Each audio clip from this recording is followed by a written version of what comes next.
It was nearly midnight when Darrell finally left the roadside bar tucked just off the highway outside of Manila. He had stayed too long, as usual. A few drinks with co-workers had turned into hours of reminiscing, and now he was staring down a 2-hour drive home, with nothing but a near-empty gas tank and old pop songs to keep him company. The road stretched ahead like an endless ribbon of black, cutting through fields and scattered patches of forest. Most of the streetlights were broken or flickering, and his headlights seemed swallowed by the darkness, as if the night itself didn't want to let him pass. His car's engine purred steadily, but the silence inside was deafening. No cars, no pedestrians, just him, and the occasional rustle of trees whispering in the wind. Then he saw her. At first it was just a pale flicker on the side of the road. A trick of the eyes, he thought. But as he approached, the shape grew clearer. A woman dressed in flowing white, standing completely still with her back turned to the road. Her long hair cascaded over her shoulders like a black veil, and her bare feet were dusty and still. Darrell slowed down instinctively. His heart pounded. Something felt off. She wasn't waving for help. She wasn't moving at all. She just stood there like a statue, as if waiting for something. Or someone. He drove past her slowly, trying not to look, but at the last second he glanced through the side mirror. She was gone. His breath caught in his throat. There was no car, no lights, no house nearby. Just trees, darkness, and the sound of his own breathing. Darrell gripped the steering wheel tighter. "It's just fatigue," he whispered. "Too many drinks, too little sleep." He turned up the radio to drown out the silence, but 20 minutes later, the same woman appeared again, this time on the opposite side of the road, standing in the same posture, facing away, still and silent in the night. Darrell slammed on the brakes. His car skidded slightly on the loose gravel lining the edge of the road, tires crunching in protest. The woman stood motionless, her back turned to him just like before. Same long hair, same flowing white dress. Still fluttering slightly, though the air was eerily still. He stared at her, his headlights casting long, unnatural shadows around her body. She didn't flinch, didn't turn, didn't acknowledge the car at all. He hesitated. Should I stop? Maybe she needed help. Maybe she was lost. It could be a prank. Someone filming a video for social media. He'd seen those before. But there was something so unsettling about her stillness, like a painting that didn't belong in the real world. He rolled down the window halfway. "Miss, are you okay?" No response. Just silence. He felt a chill crawl down his spine, that primal instinct telling him this isn't right. Then, in the rearview mirror, he saw something that made his stomach drop. She was gone again, but this time, not gone. She was in the back seat. His breath caught. He turned around instinctively, heart hammering, but the back seat was empty. The car was silent. No doors had opened. Nothing had moved. The air was still but colder now, like the temperature had dropped several degrees in an instant. He rubbed his eyes. "You're losing it, man. You're tired. You imagined it. That's all." He shook his head, trying to laugh it off, but the laughter came out dry, shaky. "Let's just get home." He pressed the gas pedal gently, easing the car back into motion, not daring to look into the rearview mirror again. Minutes passed, or maybe longer. The road looked the same, endlessly stretching ahead, empty, winding, almost looping. There were no exits, no signs, not even those small reflective markers on the side of the road. Just the rhythmic hum of tires rolling on asphalt and the dim cone of light ahead. Then he noticed something else. His fuel gauge hadn't moved. Not down, not up, just frozen. Darrell frowned. It had been almost 30 minutes since the bar, and the needle hadn't budged. It was stuck at a quarter tank. He tapped the gauge. Nothing. He tapped harder. Still no response. What the hell is going on? His hands felt clammy, his throat dry. He kept his eyes forward, and that's when he saw her again, ahead of him, right in the middle of the road. Darrell slammed the brakes once more, this time harder, skidding slightly as the tires screeched into the night.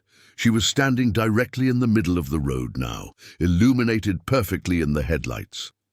Her white dress glowed against the blackness around her, and her head was slightly tilted forward, chin down. Still not facing him, not moving, not reacting, just standing there. He leaned on the horn, the blaring sound echoing through the empty road. Still, she didn't move. Daryl's pulse pounded in his ears. Okay, this is messed up. He threw the car into reverse, backing up about 20 feet. His breath was shallow. His hands shook. Then, without warning, the car stalled. The dashboard lights flickered. The music cut off mid-song. The headlights dimmed. Dead. He turned the key. Nothing again. Nothing. Only silence. And her. She was still there, but now. Closer, just a few feet ahead of the headlights. He hadn't seen her move. She didn't walk. She didn't glide. She had simply shifted forward, and now the air inside the car felt thick, heavy, like the night had seeped in through the vents. Daryl locked the doors, as if that would somehow help. He turned the key one last time, and the engine coughed, sputtered, then roared back to life. Without thinking, he swerved around her, tires bumping off the road's shoulder, heart hammering in his chest, and sped off, refusing to look back. He drove fast, faster than he should have, praying to see anything familiar. A gas station, a sign, even another car, but the road ahead looked identical, same trees, same curves, same turn in the road. And then she appeared again, this time standing on the shoulder, just like the first time, just watching, not moving, not blinking, the same stretch of road, repeating. As if he were driving in circles, though he never once turned the wheel off course. He gritted his teeth. This is not real. This is a dream. Some messed up dream. Then his phone buzzed. A single notification appeared on the screen, lighting up his dashboard with a soft glow. It was a message from an unknown number. Just one word. Turn back. Daryl stared at the phone. The message was still there. Turn back! He tried to call the number, but it was already gone, like it had never existed. No contact info, no thread. Just a flash of something. Or someone trying to reach him. His fingers trembled as he shoved the phone into the cup holder. He had no intention of turning back. That would mean going toward her. Whoever, whatever she was. The only way out was forward. He had to believe that. But then the radio crackled. The speakers, which had been silent since the engine restarted, suddenly buzzed with faint static. It wasn't a song. It wasn't a station. Just noise, whispering almost, like voices trapped between frequencies. At first it was nothing he could understand, but then came the whisper. Faint. Female. Close. Why didn't you stop for me? He froze. The whisper had not come from the speakers. It had come from inside the car, right behind him. He refused to look. He gripped the wheel tighter, knuckles white. His eyes locked on the road, breathing shallow and rapid. No, this isn't happening. But the air turned cold again, not just cool, freezing. His windshield began to fog up from the inside. Frost spread across the glass like fingers stretching outward. He wiped it with his hand, revealing the road again, and for the first time he saw a sign. Finally, a glowing roadside sign ahead read, San Bartolome, 5 kilometer. Hope surged through him. Yes. He pressed harder on the gas. But the faster he drove, the more the road seemed to stretch. The trees lining the sides became a blur of black, endless vertical lines. The sign passed. Then another one appeared, San Bartolome, 5 kilo. Again, exactly the same. He had made no progress, and then he heard breathing, not his own, shallow, soft from the back seat. He couldn't take it anymore. Slowly, hesitantly, he looked into the rearview mirror. Nothing. The back seat was empty. But then the mirror cracked, a thin fracture running through the center, like a hairline split in glass. That's when the whisper returned. I thought you saw me. Daryl slammed the rearview mirror upward, hiding the cracked reflection. He didn't want to see it anymore. Didn't want to know. The whisper still echoed in his ears, but the sound was starting to change. No longer soft, no longer pleading. Now it carried something else, disappointment and anger. He forced his eyes back on the road. Focus, just focus. Another sign. San Bartolome, 5 kilometer. Again. exactly the same. He gritted his teeth. "What do you want from me?" The radio flared up again, more statics, but now the whisper was louder. "You left me." Daryl's heart dropped. This wasn't random anymore. It was personal. He started racking his brain, trying to remember anything that might explain this. Any accident, anyone he'd ignored on the road before. Nothing came to mind, or maybe he just didn't want to remember. Then something new appeared up ahead, a curve in the road, but not like before. This one was sharp, unnaturally tight. It twisted suddenly to the left, leading into a dense wall of trees that seemed to part only for the car. He had no choice but to turn. As the car rounded the curve, something strange happened. The air shimmered, like heat rising off pavement, except it was cold, frosty.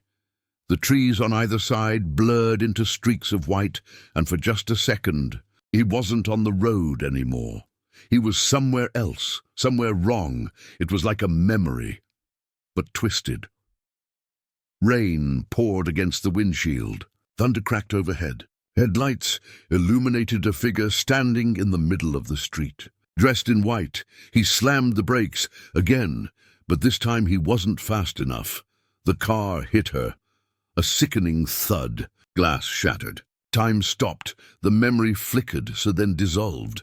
Daryl gasped as he found himself back in the present, the car still moving, the road still curving.